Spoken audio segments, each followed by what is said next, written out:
Saving Home. Chapter 5. Kate's key turned in the lock with a precision that felt like armor clicking into place. Her apartment greeted her with its familiar sterile embrace. Everything exactly where she'd left it 3 days ago. Before Todd, before the hallway, before Joe's guest room became her sanctuary. She moved through her space methodically, unpacking the small overnight bag Joe had retrieved from her apartment while she'd hidden in his guest room. The bruises on her throat had faded to yellow-green watercolors, easily concealed under a high-collared blouse. Her hands no longer shook. The transition back to George Washington felt like stepping into an old skin that didn't quite fit anymore. She arrived at 5:45 a.m. Monday morning, 15 minutes before her usual time, needing the empty corridors to recalibrate. McCormick. Thorne intercepted her outside the locker room, his eyes conducting a rapid assessment. "You good?" "Operational," she replied, meeting his gaze steadily. He nodded once, accepting the non-answer. "Dr. Kendrick is covering your teaching rounds this week. I figured you might want to ease back in." Kate's jaw tightened. She didn't ease into anything, but arguing would invite questions she wasn't prepared to field. Fine. The morning blurred into familiar rhythms: a motorcycle trauma, a construction accident, and a child who'd fallen from playground equipment. Kate's hands moved with their usual precision, but something had shifted. She caught herself watching the residents differently, noting their exhaustion and their thinly controlled panic when monitors screamed. "Dr. McCormick?" Second-year resident Wong hovered at her elbow during a particularly complex thoracotomy. "Should I?" "You should breathe," Kate said, surprising them both. "The patient is stable. Take a second to center yourself, then tell me what you see." Wong blinked, thrown by the deviation from Kate's usual rapid-fire interrogation style. He took a breath and studied the surgical field. "The LAD has a small tear, proximal to the first diagonal branch." "Good. And?" "We need to repair it without compromising flow to the septum." "Exactly. So show me." She guided rather than commanded, her hands steadying his when they trembled, her voice losing its characteristic edge. The other residents exchanged glances over their masks. The machine was offering patience instead of perfection. The apocalypse must be imminent. By Wednesday, the shift had become noticeable. Kate still ran her trauma bay with military efficiency, but she'd started letting the senior residents take lead more often, stepping back into a teaching role rather than diving in herself. She found herself remembering Joe's words about Dempsey, about trusting the people you'd trained. Her phone buzzed during her lunch break, a meal she took in the cafeteria instead of wolfing down a protein bar between surgeries. "Joe, road trip to Tampa starts tomorrow. Wanted to check if you're doing okay back in your fortress." Kate stared at the message. They hadn't spoken since Sunday morning when she'd left his apartment with mumbled thanks and borrowed clothes she'd promised to return. The easy intimacy of that night on his living room floor felt like something she'd dreamed. "I'm fine. Working." "How's the shoulder?" "Better. Been doing that thoracic twist thing. Pitching coach thinks I'm crazy, but my throws are landing better." She found herself smiling at her phone, which earned a raised eyebrow from Patricia Vance across the cafeteria table. "Who's that?" Patricia asked, her voice carrying a knowing edge. "No one. No one who makes you smile at your phone like a teenager?" Kate locked the screen, but not before typing back, "Good. Ice and ibuprofen. Don't be stupid." That's asking a lot. We're playing for the division lead. Being unable to lift your arm above shoulder height will really help with that. "Yes, doctor." The next few days passed in a strange suspension. Kate worked her shifts, saved lives, and terrorized residents with slightly less venom than usual, but she found herself checking game scores on her phone, something she'd never done in her life. The Grays split the series in Tampa and lost 2 of 3 in Miami. She learned baseball terminology through careful study, earned run averages, batting averages, and what a quality start meant. She discovered that Joe had caught 11 innings in 90-degree heat on Saturday, that he'd gone 2 for 4 with a double on Sunday. How can you only succeed twice in 4 attempts and call that good? She texted him Sunday night. Baseball is about failing successfully. A .300 average means you're an all-star. That's a 70% failure rate. Welcome to my world. Medicine probably has better numbers. Kate thought about the patients they lost, the ones who arrived too late or too broken. Not really. We just don't publish our batting averages. Their texts became a daily rhythm. Never long conversations, just check-ins between his games and her surgeries. He sent her photos from various ballparks, the view from behind home plate, terrible clubhouse food, and his niece's artwork that he kept in his locker. She found herself saving them. "You're different," Wong observed Friday afternoon after a particularly smooth trauma response where Kate had let him run the entire case, only stepping in once to prevent a critical error. "Am I?" "Less intense. Still terrifying," he added quickly. "Just differently terrifying." Kate considered this. She was still the same surgeon. She still demanded excellence, but the driving need to control every variable had loosened its grip. She could teach instead of perform. She could trust her team instead of just commanding them. That evening, she came home to find a package outside her door. Inside was a Gray's game-worn jersey that smelled faintly of pine tar and dirt. The note read, "Figured you should have your own. We're back Monday. First home game is Tuesday if you want to see what I do when I'm not rescuing neighbors. Minus J." Kate held the jersey, feeling the weight of the invitation. She'd never been to a professional sporting event. The chaos of crowds, the unpredictability of public spaces, were things she'd structured her life to avoid. But she thought about Joe's hand on hers in the dark, about the way he'd given her space to fall apart and put herself back together, about the way he'd trusted her to fix his shoulder without questioning her expertise. She texted back, "What time?" 7:05 first pitch. "I'll leave a ticket at will call." Tuesday arrived humid and heavy, the kind of August evening that made the air feel like soup. Kate stood outside Riverside Park wearing jeans and the jersey Joe had sent, feeling like she was in costume. The stadium overwhelmed her senses immediately. 40,000 people created a wall of sound that made her ears ring. The smell of beer and popcorn mixed with perfume and sweat. Bodies pressed close in the concourse, everyone moving a purpose she couldn't decipher. She found her seat, field level, directly behind home plate. It was prime viewing for watching the catcher work, she realized. The field spread before her like an operating theater, every position precisely placed and every movement choreographed. Then Joe emerged from the dugout, and Kate's breath caught. She'd seen him exhausted, vulnerable, trying to hide pain, but this was Joe Russell in his element. The gear transformed him into something mythic, chest protector like armor, shin guards like a gladiator's greaves. When he crouched behind the plate, he became the center of gravity for the entire field. The game started, and Kate found herself mesmerized by the rhythm of it. Joe's signals to the pitcher, and the subtle shifts in his position that seemed to influence where the ball would go. He caught 90-mile-per-hour fastballs like they were casual tosses, framed borderline pitches with an artist's precision. In the third inning, a runner tried to steal second. Joe exploded from his crouch, the ball leaving his hand in one fluid motion. The runner was out by 3 feet. The thoracic twist she'd taught him, clearly visible in the mechanical poetry of the throw. "That's my boy," someone shouted behind her. "The wall doesn't let anyone through." Kate found herself standing with the rest of the crowd, cheering for something she barely understood but somehow felt in her chest. The Grays won 6-3. Joe went 1 for 3 with a walk and an RBI single. The numbers that meant nothing to Kate a week ago but now felt like small victories she'd somehow shared in. Her phone buzzed as the crowd filed out. "Meet me at the players' entrance. West side of the stadium." She found it after getting lost twice. A nondescript door with a security guard who checked her name on a list. Players emerged in street clothes, signing autographs for the kids who waited with their parents. Kate stood to the side, trying to be invisible. Joe came out 40 minutes after the game ended, his hair still damp from the shower, moving with the specific exhaustion of someone who'd spent 3 hours in a crouch. His face lit up when he saw her. "You came. You invited me. I didn't think you'd actually show. I know crowds aren't exactly your thing." "They're not," Kate admitted. "I wanted to see what you do when you're not rescuing neighbors." Joe smiled. That easy warmth that made her chest do complicated things. "Hungry? There's a place nearby that serves food after 10. It's real food, not stadium nachos." They ended up at a 24-hour diner that looked like it hadn't been updated since 1987. Joe ordered a burger and fries. Kate got grilled cheese, the kind of comfort food she never allowed herself. "You threw out Santiago in the third," she said. "He's supposed to be one of the fastest runners in the league." Joe's eyebrows rose. "You've been doing homework. I like understanding things.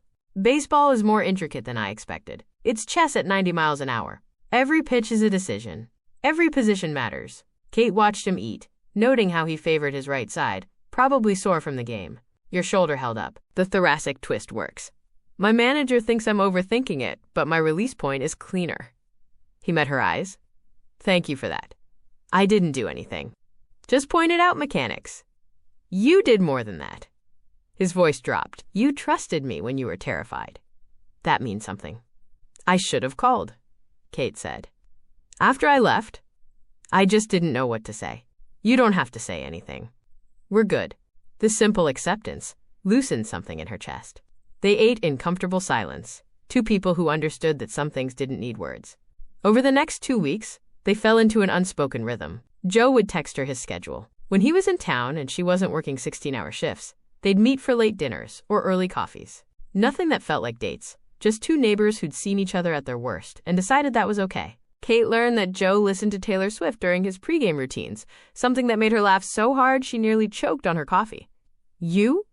Taylor Swift? She's a lyrical genius," he defended, not even slightly embarrassed. Plus, Shake It Off is the perfect batting practice song. Which album?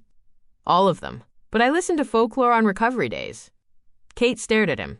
I have severely misjudged you, Joe Russell. Because I have good taste in music? Because you're not afraid to like what you like. Their conversations ranged from surgical techniques to pitch sequences, from her childhood chaos to his family's suffocating closeness. She told him about her parents' alcoholism in clinical terms, like discussing a case study. He told her about the pressure of being the responsible one, the one everyone looked to for stability. Julie says I have a martyr complex, he said one evening, rolling his shoulder unconsciously. She's not wrong, but sometimes someone must be the stable one, even if it costs.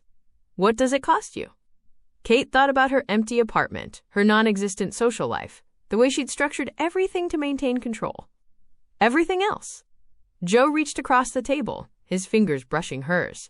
Maybe everything else isn't worth as much as we think. She didn't pull her hand away. The next Tuesday, she went to another game. This time, she understood the rhythm better, could see the story unfolding pitch by pitch. Joe hit his first home run in a month, and Kate found herself on her feet, screaming with 40,000 strangers. That's for you, he texted her after the game. Your shoulder fix gave me my swing back. That's not how biomechanics work. Don't ruin my story, Doc. The slump that had been crushing him for weeks evaporated. He went 7 for 15 over the homestand, his throws to second becoming laser precise. The sports media started talking about Russell's resurgence and the veteran catcher finding his rhythm for the playoff push. Kate watched him interviewed after Thursday's game, calm and professional on camera, deflecting credit to his teammates. She wondered if anyone else saw the exhaustion underneath, or the way he held himself to protect the shoulder that was held together by will and preventative mechanics. Friday night, they met for dinner at the diner again. Joe looked lighter, the weight of the slump having lifted. You're different, Kate observed, stealing one of his fries. So are you. How? You steal my fries now. 2 weeks ago, you would have asked permission and then declined out of politeness. Kate considered this. He was right. The rigid boundaries she maintained had become more permeable, at least with him. Your sister was right about something else, she said. You do think too much. I watched you in the 7th inning yesterday. You changed the signal 3 times before calling the curve. You could see that from the stands? I was watching you, not the game. The admission hung between them. Joe's eyes darkened, something shifting in the air. Kate. Her phone erupted with the hospital's emergency tone. GSW trauma. All hands. The moment shattered. I have to go. I know. She stood, grabbed her bag. Then, impulsively, she leaned down and kissed his cheek. His stubble scraped her lips. Be careful, she said, and fled before he could respond. The trauma was brutal. 3 victims, 1 DOA, 2 critical. Kate worked for 6 straight hours, her hands inside chest cavities, racing against hemorrhage and organ failure. She saved both, barely, emerging from the OR at 3 a.m., covered in other people's blood. Her phone had 14 texts, 12 from the hospital. 1 from Patricia about tomorrow's budget meeting. 1 from Joe. You're incredible. In case no one told you that today. She sat in the empty locker room, still in her scrubs, and cried. Not from sadness or exhaustion, but from the overwhelming realization that someone saw her. Not the surgeon, not the machine, but the woman who stole fries and cried at children's drawings. Saturday passed in a blur of post-op management and administrative meetings. Sunday was Joe's day game, then an immediate flight to Atlanta. Kate watched on her phone between rounds, saw him catch a foul tip off his mask that made her wince. You need to get your bell checked, she texted him. I'm fine. Mask did its job. Concussion protocols exist for a reason. Yes, doctor. How was the GSW recovery? Both survived. Might even walk again. You're incredible. You already said that. Bears repeating. Monday, the Grays had an off day. Kate worked until 7, then came home to find Joe waiting by her door with takeout bags. Thought you might need real food, he said. Also, we should talk. Kate's stomach clenched. About? About the fact that you kissed me and then ran away. She unlocked her door, acutely aware of his presence behind her. They hadn't been in her space together since that night 3 weeks ago. The apartment felt smaller with him in it. They unpacked Chinese food. He'd remembered her order and sat on her pristine couch. The silence stretched, comfortable but charged. I don't know how to do this, Kate said finally. Whatever this is. This is 2 people who like each other figuring it out. Is it? Because you're... She gestured vaguely at him. You're Joe Russell. You catch for the Washington Grays. You have ESPN highlights and endorsement deals. And you're Dr. Catherine McCormick. You save senators' kids and make residents cry. We both have resumes. That's different. How? Kate struggled to articulate her fear, Her fear that she was too controlling or that she'd built walls too high to climb? Or, worse yet, that the chaos of her childhood had left her unable to navigate normal human intimacy. "I don't know how to be soft," she said finally. "I don't know how to not be in control." Joe set down his food, turned to face her fully. "You were soft that night in my apartment. You trusted me when you were terrified. You let me see you break and put yourself back together. That was an anomaly. That was real, Kate." He moved closer, careful not to crowd her. "I don't want soft. I don't want easy. I want someone who understands that sometimes the job has to come first. I want someone who gets what it costs to be the person everyone depends on." Kate's breath caught. He was close enough that she could see the green flecks in his brown eyes and smell the fabric softener on his t-shirt. "I could hurt you?" she whispered. "I don't know how to balance things. I'll prioritize work. I'll cancel plans. Kate." She stopped. "I throw my body in front of 90-mile-per-hour fastballs for a living. I think I can handle complicated things." He tucked a strand of blonde hair behind her ear, the touch so gentle it made her chest ache. Kate had performed cardiac surgery with less delicate precision. "I'm scared," she admitted, the words barely audible. "Good. Me too. That means it matters." The space between them collapsed slowly, like gravity finally winning a long argument. Joe's hand cupped her jaw, thumb tracing the line where Todd's arm had left bruises. Kate's eyes fluttered closed. The kiss was nothing like she'd expected. It wasn't hungry or desperate. It was careful and deliberate. Joe kissed her like he was calling a perfect game, each movement calculated for maximum impact. Kate's hands found his chest, feeling his heartbeat race under her palm. Tachycardic, probably 110 BPM, she diagnosed automatically before her brain shut off entirely. When they pulled apart, both breathing unsteadily, Joe rested his forehead against hers. "So," he said, in a voice that was rough with something Kate couldn't define, "we're doing this? I don't know what this is. This is me asking if I can kiss you again without you running to perform emergency surgery."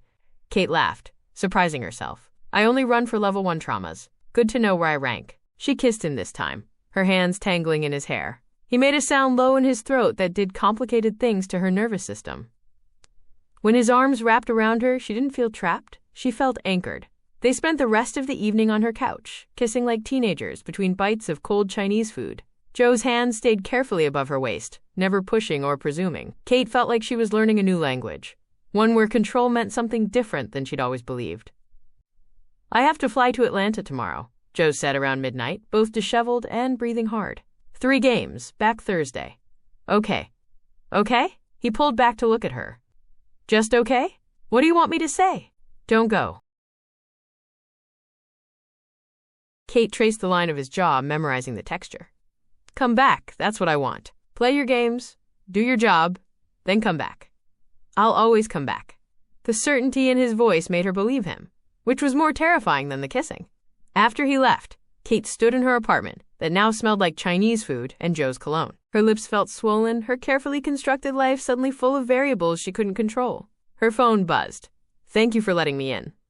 Both tonight and 3 weeks ago." She typed back, "Thank you for catching me. Both times." 3 dots appeared then. "Always will." Kate pressed the phone to her chest, feeling like a ridiculous teenager. For the first time in 20 years, the chaos didn't feel like something to run from. It felt like something to run toward. She had no idea what came next. How to balance surgery and baseball, control and surrender. But Joe was right. The fear meant it mattered. And maybe, just maybe, that was enough.